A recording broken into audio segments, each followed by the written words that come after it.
ये आपको ये सवाल समझ में आना चाहिए कि एक सवाल की जो पावर है वो दूसरी है। जितना आपने पढ़ा है उन सभी से ये ज़्यादा बेहतर सवाल है और ये आपकी परीक्षा में आना तय है। ठीक है, तो चलिए हम लोग सीख लेते हैं अपने इस इम्पोर्टेंट क्वेश्चन को और सब लोग इस तरफ देखें।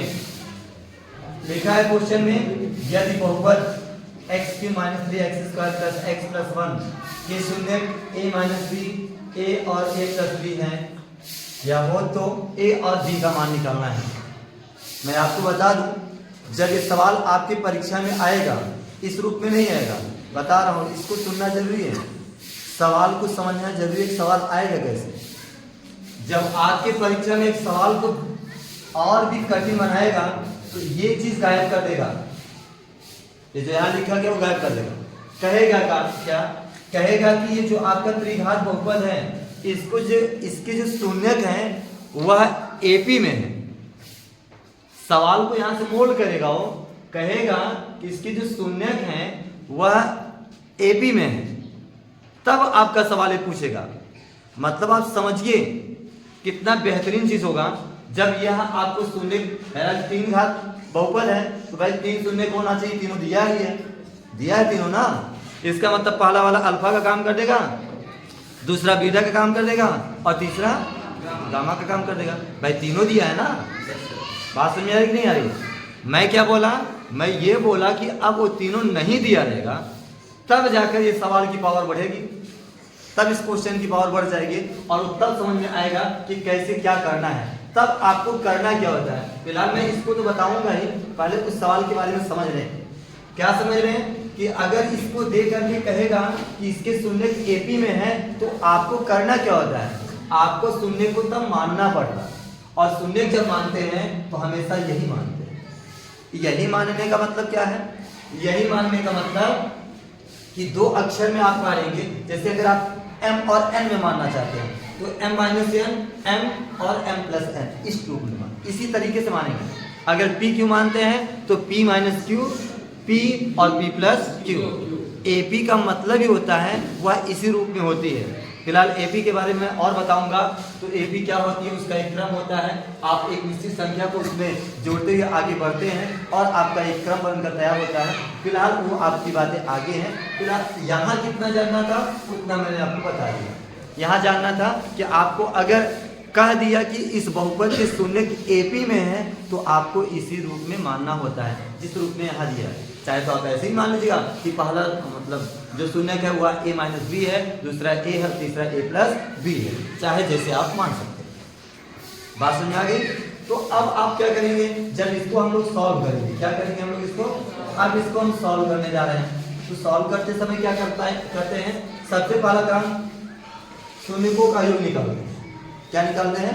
शून्यकों का योग। तो यहाँ पर हम लिखेंगे शून्यकों का योग, ऐसे करेंगे। ध्यान दीजिए, बहुपद आपका वहां लिखा गया, हमको यहाँ लिखना था, फिर आपको कोई दिक्कत नहीं, वहीं से हम लोग डायरेक्ट कर लेंगे। यहाँ जगह का मैं इसका इस्तेमाल कर लेते हैं। समझ लीजिए, यही जो हम लोग का ये हमारा त्रिघात बहुपद है, इसी में शून्यकों का योग पहले हम लोग निकालेंगे। ठीक है, तो शून्यकों का योग का मतलब हम लोग के पास सूत्र है alpha plus beta plus gamma equal to होता है -b/a। यही होता है सूत्र ना। आप सभी लोग को याद है? अभी हम पूछेंगे फिर। चलिए एक लोग बताएं भाई, चलिए आप बताएं। आपको बताना है अल्फा के स्थान पे आपको कौन सा मान रखना होगा? a - b। ये देखिए लिखा गया है, मैंने अभी बताया ना, पहला अल्फा फिर बीटा फिर गामा, ये बोले थे ना। तो अल्फा के स्थान पे हमको लिखना चाहिए a-b, एकदम बिल्कुल। और a-b प्लस, ये प्लस है, बीटा के स्थान पे यही ना, आपका a हो जाएगा प्लस गामा के स्थान पर a+b हो जाएगा इक्वल टू माइनस सूत्र का है, आप माइनस लगा देंगे b -3। आपको फिर से मैं बता दूं, ये त्रिघात बहुपद में जो पहले स्थान पे होता है, फिलहाल आप ऐसे कंपेयर करके देख सकते हैं, ax³ + bx² होता है प्लस सी एक्स होता है प्लस डी, यही द्विघात बहुपद का व्यापक सूत्र होता है। अगर कंपेयर करेंगे तो एक्स क्यूब के पहले जो रहता है वो ए, और एक्स स्क्वायर के पहले जो रहता है वो बी, और एक्स के पहले जो रहता है वो सी, और अचर पद जो होता है वो डी होता है। बात समझ में आ रहा है? तो आधे से ज्यादा लोग सबको पता चल गया होगा माइनस तो सूत्र का हो गया, बी का मान कौन होगा -3। माइनस में डबल रहता है तो आप जानते हैं ब्रैकेट लिखते हैं, क्योंकि बी का मान कितना है -3। बी का मान कितना है -3 है ना। तो आप क्या करेंगे, बी के स्थान में -3 लिखेंगे और ये माइनस पहले का है। अब अपॉन में अपॉन आप क्या करेंगे, ए 1 क्या है ए ना, ए का मान क्या है 1। ए का मान कितना है 1। मुझे लगता है आप बैठ जाए, यहाँ ध्यान दीजिए भाई, सब लोग इधर देखिए, सब लोग इधर देखिए। आप देखेंगे कि यहाँ ए और ए तीनों प्लस में, देखिए है कि नहीं प्लस में, ए और ए जुड़ेगा तो क्या हो जाएगा कोई दिक्कत आ रहा समझ में। बी यहाँ पर माइनस है, यहाँ भी प्लस है, घट जाएगा तो कट जाएगा, यही ना। तो बी को मैं बी से काट देता हूँ, बच गया हमारा क्या, इक्वल टू के बाद क्या बचा है, ये देखिए माइनस माइनस से मल्टीप्लाई कर देंगे तो प्लस हो जाएगा, मतलब 3 हो जाएगा। ये ना अपॉन 1 से कोई मतलब नहीं है, क्योंकि 1 से भाग देंगे वही आ जाएगा। ठीक है, मेरा कारण समझ में। अब हम क्या करेंगे, ए का मान निकाल लेते हैं। ए का हमारा जो वैल्यू होगा वो 3 अपॉन क्या हो जाएगा, ये 3 हो जाएगा, और ये 3 से 3 घट जाएगा, और आप जानते हैं कि भाग देने पर आपका हो जाएगा 1। एक मान निकल गया, एक मान आ गया ना, कोई दिक्कत। अब हम चलते हैं नेक्स्ट, ये शून्य को पहले निकाले हैं, शून्य को का गुणनफल निकाल लेते हैं, आगे आ जाएगा। ठीक है, स्टॉप करके फिर अभी हम लोगों ने क्या किया है, अभी हम लोगों ने शून्यकों के साथ जो योगफल होता है शून्यकों का, उससे निकाल दिया, एक का मान हम लोग को मिल गया। अब हमको क्या करना चाहिए, हमारे पास तो त्रिघात बहुपद में 3 व्यवस्था है ना, 2 शून्यकों के साथ गुणनफल भी है। तो चलिए हम देखते हैं, यस शून्यकों का गुणनफल से, यस मैं यहाँ लिखता हूँ शून्यकों का गुणनफल, यस शून्यकों के गुणनफल से चलते हैं ना। देखो सब इधर देखो, तो शून्यकों के गुणनफल का मतलब हो गया, आप जान गए होंगे अल्फा बीटा और गामा, इसको तो बता दो इस बताइए -b/a, यही आपका सूत्र होता है, और आप समझ पाए हैं। अब हम लोग को क्या करना चाहिए, इससे मान रख देना चाहिए। चलिए अल्फा के स्थान पर जो हमारे पास है आप लोग लिसन करेंगे और बोलेंगे नहीं, देखेंगे, और इनटू बी के स्थान, बीटा के स्थान पर ए, इनटू गामा के स्थान पर हमारे पास है a प्लस बी है। मुझे लगता है समझ में आ रहा है, कोई दिक्कत है क्या? हाँ समझ में, यस सर। ठीक है, यहाँ सूत्र में -d है तो हम क्या लगा दें, d का वैल्यू मैंने अभी बताया था, जो अचर पद होता है आपका 1 है। अपॉन में a का वैल्यू कितना है आपको बताया गया था 1 है, 1 में 1 से भाग देंगे तो वही हो जाएगा। फिलहाल अभी इधर मल्टीप्लाई करना बाकी है, ध्यान से देखें, ध्यान से देखेंगे तो तीनों का मल्टीप्लिकेशन मतलब मल्टीप्लाई करना है, तीनों को मल्टीप्लाई करना ना वैष्णो। ध्यान दीजिए इधर, आपका सूत्र आ गया। चलिए मैं किसी से पूछ लेता हूँ, ये अगर इस दोनों का गुणा करेंगे तो हमारे पास सूत्र बन जा रहा है ना, यस सर, बन जा रहा है ना, यस सर। चलिए किससे पूछें, यस प्रशांत जी, प्रशांत जी बताएं, हमको सिर्फ इतना बता दीजिए कि आप a माइनस बी और a प्लस बी का जब मल्टीप्लाई कर देते हैं वह कौन सा सूत्र आ जाता है, क्या रहता है? हाँ बिल्कुल, ये आपका सूत्र होता है a² माइनस b²। तो यहाँ पर भी तो वही सीन है, मल्टीप्लाई करने की कंडीशन में है ना, बैठे आप। तो क्या इस दोनों के स्थान पर हम a² माइनस b² लिख सकते हैं? केवल इस दोनों के स्थान पर लिखा गया। अभी हमारा बगल में a बाकी है, कोई दिक्कत है क्या? मतलब a से मल्टीप्लाई करना भी बाकी है। इक्वल टू इसका तो आपका -1 हो जाएगा। कोई दिक्कत है क्या? आ रहा समझ में?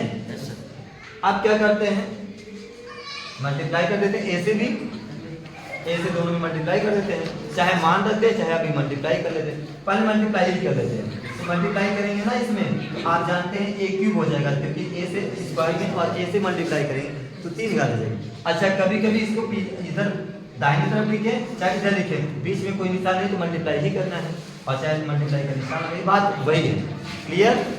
तो ए से इसमें किया गया और ए से इसमें भी होगा, क्योंकि ब्रैकेट के बाहर वो दोनों में होगा, तो आप समझ गए होंगे माइनस, इसलिए आप ए बी स्क्वायर हो जाएगा इक्वल टू -1। कोई दिक्कत है क्या? आ रहा समझ में? ये आपके परीक्षा में आएगा, ही आपका टेस्ट होगा उसमें भी आएगा, बहुत करेंगे वहाँ बहुपद चेंज कर देंगे, लेकिन आपके टेस्ट में भी आएगा, ध्यान से पढ़ लीजिए। और परीक्षा में तो कई बहुत बार पूछा है बोर्ड की परीक्षाओं में, आप समझ लीजिए। अब क्या करते हैं, हम इसको एक इक्वेशन ऐसे बना लेते हैं और इसी इक्वेशन में क्या करते हैं, ए का जो हमारे पास वैल्यू है उसको हम उसका मान ले जाकर रख देंगे। क्या करते हैं, लिख देते हैं यहाँ पर, मुझे लगता है यहाँ पे लिखना चाहिए, यस, इसको थोड़ा सा मैच कर लीजिए, सही कर लीजिए। हम लिखते क्या है, लिखेंगे इक्वेशन नंबर 1 में a इक्वल टू 1 रखने पर हम क्या करते हैं, मान रख देते हैं। पहले इक्वेशन लिख लेते हैं, आपका a क्यूब है, आपका माइनस है, a b स्क्वायर है इक्वल टू -1 है, यही हमारा इक्वेशन था। और इसी में क्या करते हैं, मान रख देते हैं। देखिए a के स्थान पर कितना रखेंगे, यहाँ पर है मान ना, तो यहाँ पर आपका लिखा भी क्या है, 1 का क्यूब हो जाएगा -1 इंटू यहाँ पर b स्क्वायर है इक्वल टू -1। ध्यान दीजिए इधर, अभी हम पूछेंगे, अभी बताकर पूछेंगे कहाँ से आया है।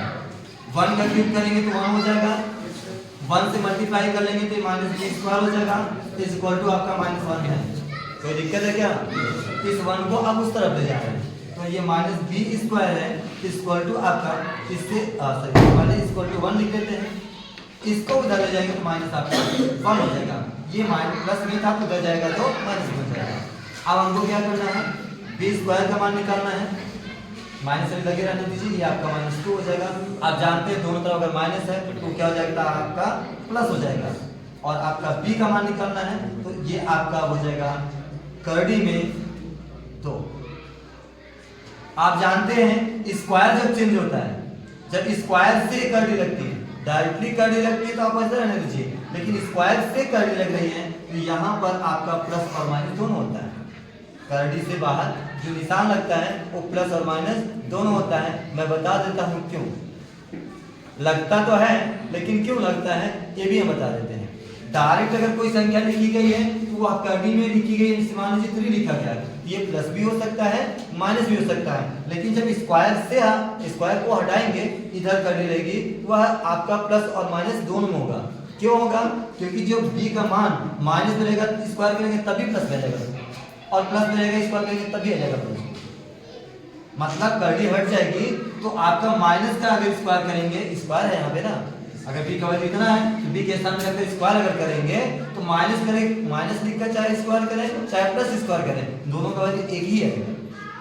जैसे अगर -2 का स्क्वायर करेंगे तभी आपका 4 आएगा, और 2 का स्क्वायर करेंगे तभी आपका कितना आएगा 4। इसी के रूप का वहां समझा देंगे, इसीलिए स्क्वायर हटाएंगे यहाँ क्या हो जाएगा, प्लस माइनस की 7 कर दिया।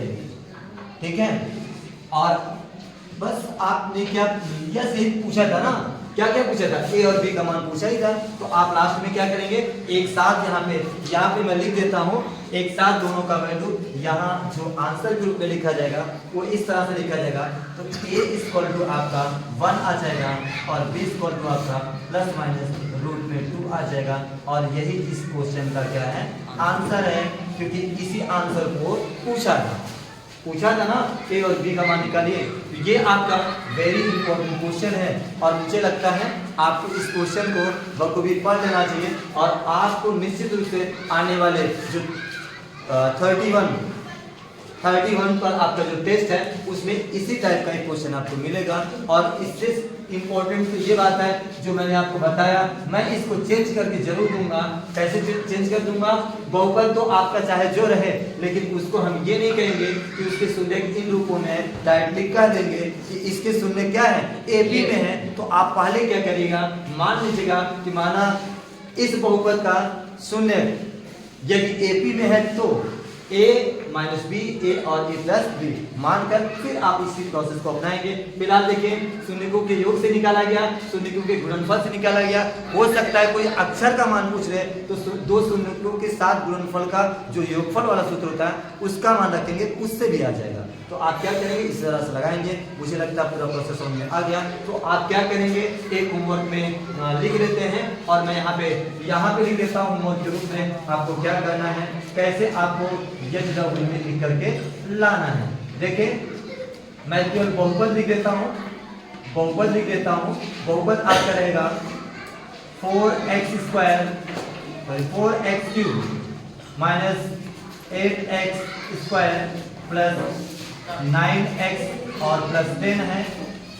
और इसके जो शून्य हैं, जो इसके शून्य हैं, शून्य इसके एपी में है, एपी में है। तो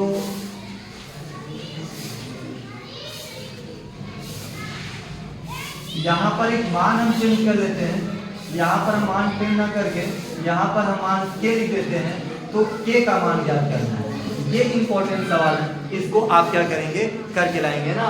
तो ये आप के का मान निकालेंगे एपी में इसके शून्य है। ठीक है, okay. Thank you for watching this video और हम मिलते हैं